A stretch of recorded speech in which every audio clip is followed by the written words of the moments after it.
Gulenists, social movement or parallel state. One of the paradoxes that needs addressing regarding the Gulenist movement is whether they're here for social service or to gain political power. The Gulenist movement has always claimed to be disengaged from politics. They harshly criticized and even demonized political Islam and those Muslim groups who were seeking political power through democracy. Even Fethullah Gulen apparently said that, quote, "Even if God's messenger, the angel Gabriel, descended upon earth and establishes a political party, I would tell him, sorry, I cannot support you." They therefore degraded political and state power and claimed they were only interested in the social services and social aspects of religion. Here lies the contradiction. Despite their above-given declarations, they were regarded as the most secretive and isolated group in terms of their interaction and exchange with society. They have always kept their plans and secretive structures cloaked from the masses. Their major interaction with general society was mainly through two groups: students, as well as middle and high-rank businessmen and traders.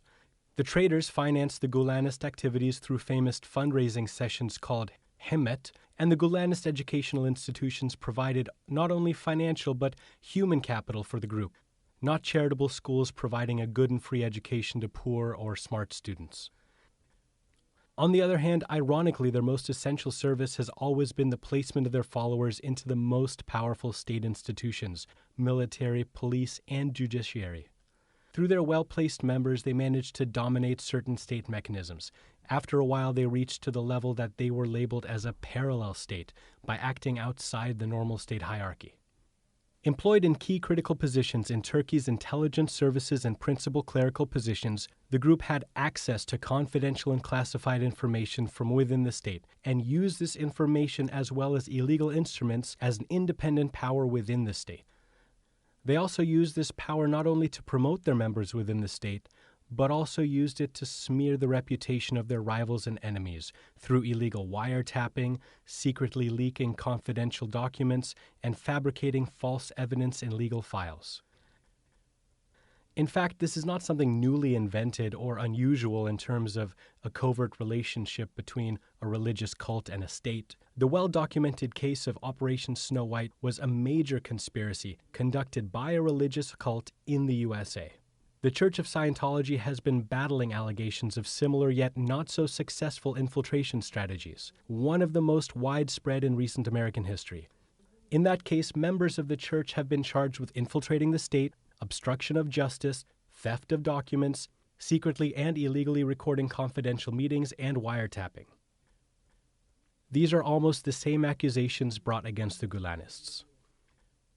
They were first accused of fabricating evidence in the Ergenekon and Balios cases. Also, many instances of illicit private videos of many public figures were leaked. Thousands of people from quite opposing political spectrums were wiretapped for years under the pretext of being potential members of the same made-up terrorist organization. All of this was orchestrated by Gulenist police chiefs and Gulenist prosecutors. Once their operation was exposed, it created quite a dilemma. They were not really after social service, but after the power of the state. After nearly 40 years of tireless work in the shadows to gain power within the state of Turkey, because of one unsuccessful step, their entire mission was exposed.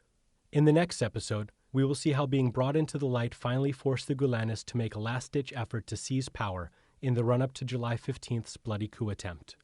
Please make sure to click subscribe and follow more videos.